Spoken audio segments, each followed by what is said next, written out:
दोस्तों, आप तमाम लोग जानते हैं कि किस तरीके से 22 अप्रैल को हमारे मुल्क के कश्मीर के पहलगाम में 26 लोगों को धर्म पूछ करके आतंकवादियों ने मार दिया, जिसके जवाब में भारत ने 15 दिनों के बाद कहा जा सकता है कि पाकिस्तान के आतंक अड्डों पर हमला शुरू किया, एयर स्ट्राइक किया और वहाँ कई जगहों पर 9 जगहों पर आधिकारिक तौर पर भारत ने हमला किया और आतंक के गढ़ को ख़त्म करने की तमाम कोशिशें की। युद्ध जैसी तस्वीरें सामने आने लगी, दोनों ही तरफ से ड्रोन अटैक की खबरें आई। हालांकि भारत ने आज बाज़ाब्ता भारतीय आर्मी ने प्रेस कॉन्फ्रेंस में यह जानकारी दी कि हमने लगभग 100 से ज़्यादा आतंकवादियों को मारा और 40 से ज़्यादा सैन्य लोगों की भी मौत हुई।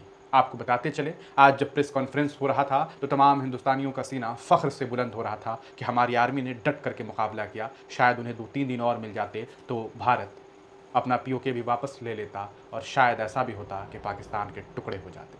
लेकिन आपने देखा किस तरीके से भारत और पाकिस्तान के बीच युद्ध विराम का ऐलान हो गया, यानी कि सीज़ फायर। ये ऐलान भारत ने नहीं किया, यह ऐलान पाकिस्तान ने नहीं किया, बल्कि यह ऐलान अमेरिका के राष्ट्रपति डोनाल्ड ट्रंप ने किया। उस राष्ट्रपति ने कहीं ना कहीं रशिया और यूक्रेन के बीच युद्ध रोकने की वो कोशिश नहीं की जो शायद उन्हें करनी चाहिए थी।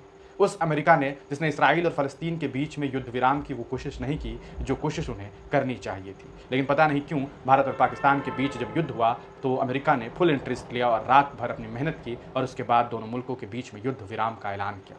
हालांकि उसके बाद कहा सकता है भारत सरकार के प्रवक्ता की तरफ से इस पूरे मामले को लेकर के जानकारी दी गई। हमारे देश के फॉरेन जो कहा सकता है सेक्रेटरी हैं विक्रम मिस्री जी ने इस पूरे मामले की सूचना देते हुए ये बात कही कि शाम 5 बजे के बाद से देश में सीज़ फायर का ऐलान किया जाता है।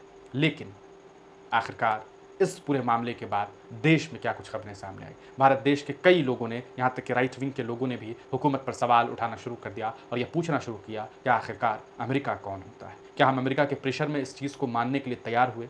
आखिरकार क्या वजह है? इस बीच असदुद्दीन ओवैसी जो लगातार पाकिस्तान के खिलाफ जम करके दहाड़ रहे हैं, पाकिस्तान की क्लास लगा रहे हैं, उन्होंने भी भारत सरकार से 4 अहम सवाल पूछ लिए हैं। यकीनन ये 4 सवाल का जवाब यकीनन इस 4 सवाल का जवाब देने में हिंदुस्तान की हुकूमत को काफ़ी परेशानी होने वाली है। वैसे तो असदुद्दीन ओवैसी ने इस बारे में साफ कहा कि हम देश हित के लिए, देश के मामले के लिए हुकूमत के साथ खड़े हैं और आगे खड़े रहेंगे। लेकिन मेरे चंद सवाल हैं, 4 सवाल हैं और इन 4 सवाल का जवाब हम चाहते हैं।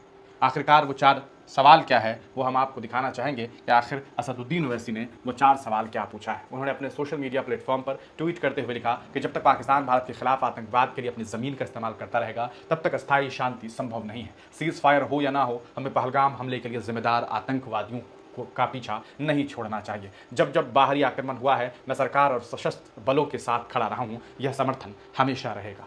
मैं हमारी सशस्त्र सेनाओं की बहादुरी और उनकी प्रशंसनीय कुशलता के लिए आभार प्रकट करता हूँ। मैं सेना के जवान एम मुरली नायक, ADDC राजकुमार थापा को खिराज़े अक़ीदत पेश करता हूँ और संघर्ष के दौरान मारे गए या घायल हुए सभी लोगों के लिए दुआएं करता हूँ। आशा करता हूँ कि यह सीज़ फायर सीमा क्षेत्रों में रहने वाले लोगों को कुछ राहत देगा। मैं यह भी आशा करता हूँ कि भारतीय राजनीतिक दल पिछले 2 हफ्तों से कुछ सबक लेंगे। भारत तब मजबूत होगा जब भारतीय एकजुट होते हैं। हमारे दुश्मन तब फ़ायदा उठाते हैं जब भारतीय आपस में लड़ते हैं। मेरे कुछ सवाल है और मुझे उम्मीद है कि सरकार इनका स्पष्टीकरण देगी। पहला सवाल कि काश कि हमारे प्रधानमंत्री नरेंद्र दामोदर दास मोदी जी यह सीज़ फायर की घोषणा करते, ना कि किसी विदेशी देश के राष्ट्रपति ने। हम शिमला समझौता सन 1972 के बाद से तीसरे पक्ष की मध्यस्थता का विरोध करते हैं, यानी कि हम किसी इंटरमीडिएट को नहीं चाहते सन 1972 के बाद। अब हमने इसे क्यों स्वीकार किया? मुझे उम्मीद है कि कश्मीर मुद्दा अंतर्राष्ट्रीय मंच पर नहीं जाएगा क्योंकि यह हमारा आंतरिक मामला है। हम किसी दूसरे मुल्क की जो है बात इस मामले में नहीं मानेंगे। हमारा कश्मीर है और हम उसे लेकर रहेंगे।